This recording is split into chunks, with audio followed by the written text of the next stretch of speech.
Η awesome ταινία. Timelapse. Κάποια στιγμή της ζωής σου έχεις σταθεί τυχερός, μάλλον, και έχεις γνωρίσει το κλασικό εύκολο ξέκολο. Πρόσωπο καθαρό έμου, στήθος καουτσούκ και κολαράκι με μεγάλες πιθανότητες να πάρει προαγωγή σε αυχένα. Για το βράδυ σου λοιπόν να εξελίσσεται κάπως έτσι. Τι γλυκούλης που είσαι, και για πες μου για σένα. Και λες ναι, θα χαμίσω. Να, μαθηματικός είμαι, σου αρέσουν τα μαθηματικά? Καλά όχι, εμένα μου αρέσει μόνο να περνάω καλά.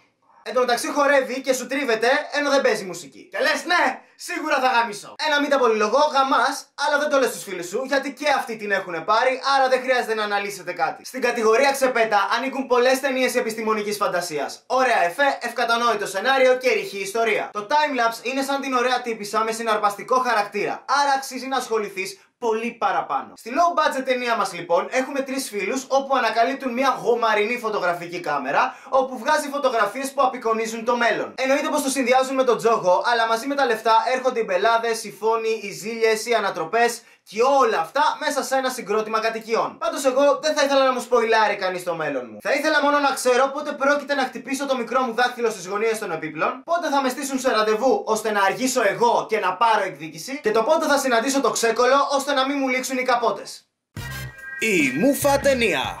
The Boy Next Door. Είναι που είναι αποτυχημένα κλεμμένος ο τίτλος, τουλάχιστον πείτε το Milf Teacher Fucks Her Student. Γιατί έχουμε την Claire που τα έχει σπάσει με τον άντρα της επειδή την κεράτωσε και πηδιέται με τον 20άρη γείτονα μαθητή της. Ναι, ξέρω, αυτά συμβαίνουν στην Αμερική, γιατί εκεί οι καθηγήτριες είναι μπουμπούκια και όχι σαν τις δικές μας που είχαμε προδεκαετίας. Αυτές ρε φίλε δεν ήταν γυναίκες, ήταν παιδικά τραύματα. Και αν έχεις το Θεό σου, αυτός εδώ ο κόμματος γυρνάει στον άντρα της που είναι έτσι και παρατάει τον κόμενο που είναι έτσι. Γιατί σκέφτεται το τι θα πει ο κόσμος. Στην Αμερική είσαι μωρή, δεν είσαι στην κάτω πορδοβουλομαγούλα. Τελικά όμως καλά έκανε γιατί ο τυπάς είναι σάικο, επειδή αφού τον σούταρε, αυτός προσπάθησε να της καταστρέψει τη ζωή. Και ξεκινάμε. Οι χαρακτήρες είναι πιο ψεύτικοι και από τη γυναικεία φιλία. Το σενάριο χωρίς καμία ανατροπή και αγωνία, ενώ υποτίθεται πως μιλάμε για ένα ψυχολογικό θρίλερ. Και ο μόνος λόγος που θα το δεις είναι για να πάρεις μάτι την J-Lo σε στάση αποστολική και καουμπόι σας. Έχασες. Οκ, είναι στις ομορφιές της, είναι καταπληκτική, αλλά η συγκεκριμένη ταινία μοιάζει με την εφηβεία. Στην εποχή που είσαι μονίμως με μια κάβλα, η φύση σε γεμίζει με σπηριά, είσαι απέταρος και έχεις ελεύθερο χρόνο μόνο όταν πηγαίνεις από το σπίτι προς το φροντιστήριο. Και έτσι καταντάς YouTuber. Η έρχεται ταινία. 50 αποχρώσεις του γκρι. Επειδή η ταινία έχει 20 λεπτά τσόντα μέσα της, παρακαλούνται οι άντρες που θα αναγκαστούν να πάνε να το δουν μαζί με τις γκόμενες τους να επαναλαμβάνουν τα παρακάτω επιφωνήματα κατά τη διάρκεια της ταινίας.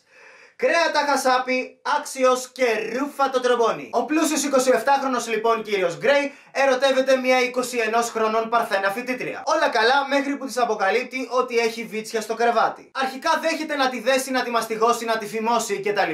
Ύστερα τον γνωρίζει στη μάνα της και μετά παντρεύονται. Οκ, δεν μου κάνει εντύπωση που εκατομμύρια γυναίκες πήγατε και αγοράσατε ένα τσόντο Άρλεκιν. Εδώ βαφτίσατε το κολόν παντελόνι και το φοράτε παντού και όλες. Δυστυχώς όλες. Αυτό που με φοβίζει είναι ότι μέχρι τώρα εμείς είχαμε απαιτήσεις στο σεξ και εσείς στην υπόλοιπη σχέση. Από εδώ και πέρα θα έχετε κι εσείς απαιτήσεις στο σεξ. Θέλω να με δέσεις. Τι να σε δέσω ρε λαλημένο. YouTuber είμαι, δεν είμαι πρόσκοπος. Χτύπαμε.